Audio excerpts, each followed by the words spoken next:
Hey guys, welcome back to today's college basketball pick video. In this video, I'm going to be touching on 7 matchups in college basketball. And if you're interested in what those matchups are, I'll throw those down in the description.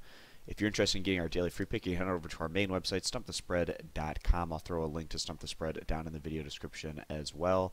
And if you want more of this video pick content in the future, you can click that subscribe button, and any thumbs up on the video are greatly appreciated. So heading right into today's video, got a lot of matchups that I want to talk about, starting over in the MAC. We have a matchup here between Northern Illinois and Eastern Michigan in the first round. Neither of these teams having all that much success in the MAC this year, and actually it's a little bit surprising, coming into the year. Both of these teams at least had, the potential to push for that MAC West Division title. The West Division not nearly as strong or top-heavy as we've seen over in the East this year, but, coming down the stretch run of the regular season, both these teams really having quite a bit of struggles, but at least Eastern Michigan more recently has picked up their play a bit.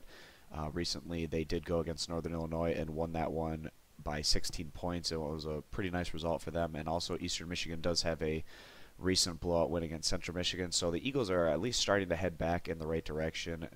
Northern Illinois winning just one of the last 8 games. Definitely not a team that's heading in the right direction right now. Coming into the postseason play, we get kind of a reset here, and if you close out the year not so strong, you can still go ahead and turn things around in postseason play, but we don't necessarily see that from this Northern Illinois squad that hasn't really shown all that well on the offensive side of the ball, especially over the past month or so. So coming into this matchup, behind their home court advantage and just recently beating Northern Illinois by a rather significant margin, we're going to go ahead and side with Eastern Michigan, giving the 6 points as the better bet in this particular matchup. Moving on down to another matchup over in the MAC conference, we have Bowling Green versus Toledo. Bowling Green actually more recently beat Toledo, but very earlier on in MAC play, Toledo did beat Bowling Green. So these two teams split their regular season matchups, and actually each contest was fairly competitive. We're not all that high on either of these teams, both coming out of the MAC East Division.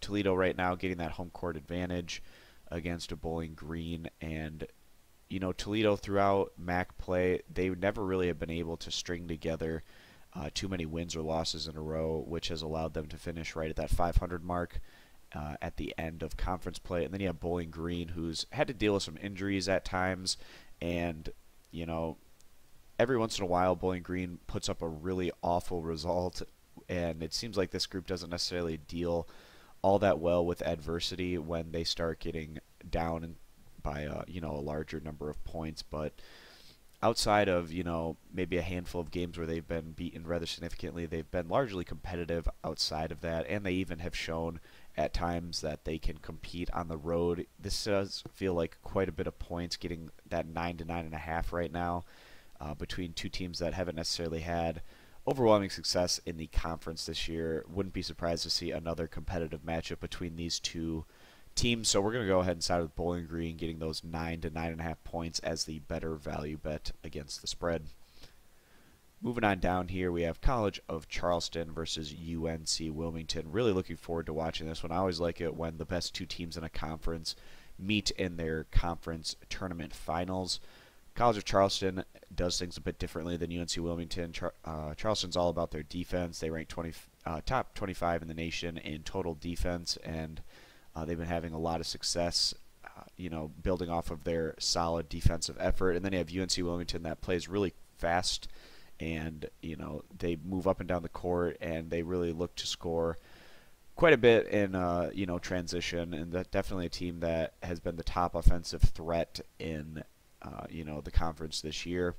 Coming into the season, both of these teams were expected to compete for the conference regular season title, and that was the case. Although Wilmington was able to edge out Charleston back in the regular season, these teams split their matchups with the road team, interestingly, winning in each instance. And more recently, it was College of Charleston that was able to pick up the win against UNC Wilmington on the road.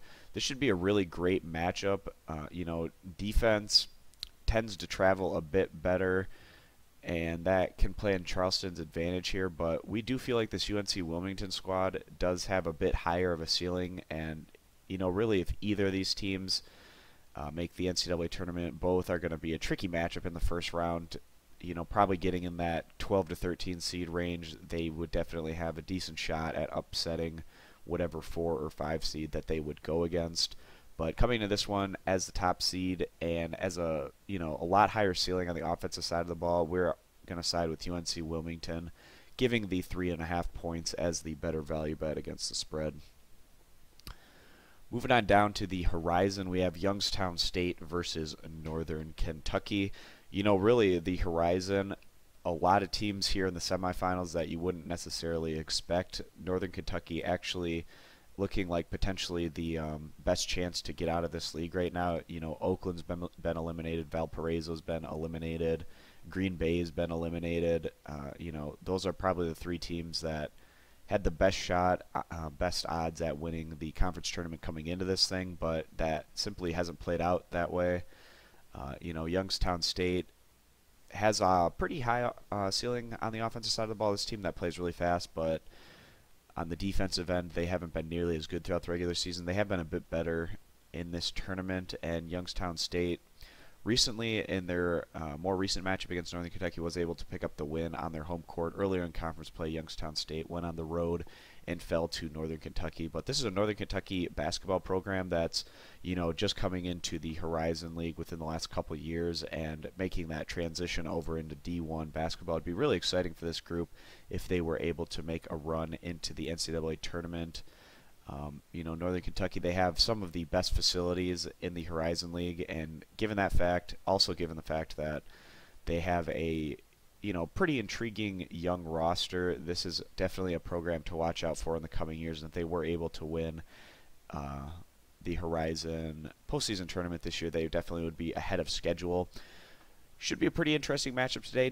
Youngstown State certainly has the offense to keep pace with Northern Kentucky. You always worry about the Penguins on the defensive side of the ball, but right now getting 7.5 points and in a conference tournament where the underdogs have been really ruling the day, we're going to go ahead and side with Youngstown State and the points again today as the better value bet against the spread. And right below that, we have another Horizon matchup between UW-Milwaukee and Illinois-Chicago, 2 of the worst teams in the conference, actually, through the regular season. Illinois-Chicago finishing a bit better than UW-Milwaukee, but Milwaukee actually finally starting to play up to some of their potential. We've seen that in this tournament. Their blowout win against Detroit in the first round was pretty impressive, and then also their upset win in their last outing was also a very nice result there for Milwaukee. Coming to this one against Illinois-Chicago, the Flames have been much more competitive as a team this year compared to what we saw out of them last year. Illinois-Chicago is arguably the worst team in college basketball a year ago, but the Flames have added quite a few pieces, and that's allowed this group to really compete on a much more even footing with a lot of the teams on the horizon this year. Unfortunately for Illinois-Chicago, they've been without Dikembe Dixon for probably it's probably been about 3 months now, and he was averaging over 20 points per game before his injury. It would have been interesting to see where Illinois-Chicago would have been able to finish this year with Dixon in the lineup, but even without Dixon, this has been a group that's shown competitive on a rather consistent basis. But, just given what we've been seeing out of Milwaukee thus far in this tournament, right now getting the 1 point, we do feel like the Milwaukee Panthers are going to be the better value bet against the spread. All right, just a couple more matchups I want to touch on in today's video. The next game I want to touch on is Santa Clara versus Gonzaga. Gonzaga did lose recently on their home court to BYU, and a lot of people have been acting like the sky is falling with this group, but I actually think that defeat can work in Gonzaga's favor.